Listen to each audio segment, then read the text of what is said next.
வணக்கம் நண்பர்களே.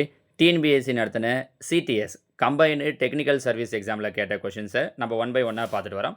அந்த வகையில் 6வது கேள்வி பாருங்கள்.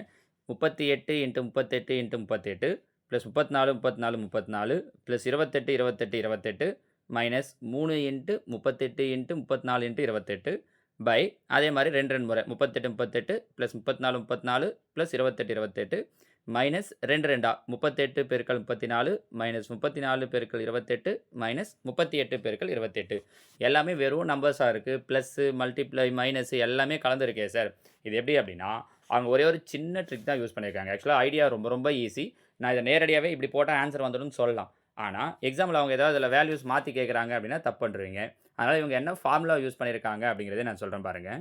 இங்கே ஒரே நம்பரை 3 முறை யூஸ் பண்ணியிருக்காங்க. கரெக்டாக 3 நம்பரை. அப்போ அப்படின்னா இது ஏன்னு எடுத்துக்கிறேன். ஏ கியூப் நடுவில் ப்ளஸ் கொடுத்துருக்காங்க plus B cube plus C cube இப்படின்னு 3 நம்பர் மைனஸ் இதுக்கப்புறம் என்ன பண்ணியிருக்காங்கன்னா 3 இன்ட்டு அந்த 3 நம்பரை சொல்லியிருக்காங்க மைனஸ் 3abc இப்படின்ட்டு. அடுத்த இங்கே கீழே பாருங்கள் அதே நம்பரை ரெண்டு வாட்டி யூஸ் பண்ணியிருக்காங்க. அப்படின்னா a square plus b square plus c square minus அடுத்த அந்த நம்பரை ரெண்டு நம்பராக யூஸ் பண்ணியிருக்காங்க. Minus AB minus BC minus CA. கீழே இருக்கிறது அப்படியே இருக்கட்டும். இப்போ மேலே இருக்கிறதோடைய ஃபார்முலா தெரிஞ்சதுன்னா முடிஞ்சிச்சு. இது நமக்கு அவங்க 9th ஸ்டாண்டர்டில் கொடுத்துருக்கக்கூடிய ஒரு formula. A cube plus B cube plus C cube minus 3abc. இதுக்கு ஃபார்முலா என்ன அப்படின்னு பார்த்தீங்கன்னா a plus b plus c into a square plus b square plus c square minus AB minus BC minus CA அப்படிங்கிறது தான் formula. இங்கே கவனித்து பார்த்தீங்கன்னா கீழே இந்த டேர்ம் என்ன கொடுத்துருக்காங்களோ இதுவும் இங்கே ப்ராக்கெட்டில் ரெண்டாவதாக வந்திருக்கிற டேர்மும் 1. அப்போ ரெண்டும் கேன்சல் ஆகிடும். ஸோ கடைசியாக என்ன மட்டும் நிற்கும் அப்படின்னா ஏ ப்ளஸ் பி ப்ளஸ் சி மட்டும் நிற்கும்.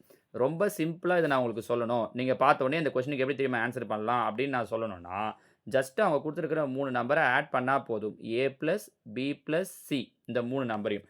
அப்புறம் ஏன் சார் இவ்வளோ தூரம் ஃபார்முலாவை சொன்னீங்க அப்படின்னா இதையே அவன் கீழே கொஷினில் டினாமினேட்டர்லையோ நியூமரேட்டர்லையோ மாற்றி கொடுக்குறாங்க அப்படின்னா அப்போ உங்களுக்கு மெத்தட் மாறிடும் பாருங்கள். அதனால் நீங்கள் ஃபார்முலா தெரிஞ்சு வச்சுக்கிறது நல்லது. நான் முன்னாடி சொன்ன ஃபார்முலாவையும் நோட் பண்ணி வச்சுக்கோங்க. ஜென்ரலாக இந்த கொஷினுக்கு ஆன்சர் பண்ணோன்னா ரொம்ப சிம்பிளாக என்ன பண்ணால் போதும், அவங்க சொல்லியிருக்கிற 3 நம்பரை ஆட் பண்ணால் போதும். என்னென்ன நம்பர் சொல்லியிருக்காங்க 38 ப்ளஸ் அடுத்த நம்பர் பார்த்தீங்கன்னா 34 ப்ளஸ் அடுத்த நம்பர் பார்த்தோம் அப்படின்னா 28. இது மூணுத்தையும் ஆட் பண்ணால் போதும். அப்போ 38 ஒரு 34 72 72 ஒரு 28 என்ன கிடைக்குது அப்படின்னா 100. ஸோ இந்த கொஷினோட சரியான விடை ஆப்ஷன் ஏ 100. ஓகேங்களா? தேங்க்யூ.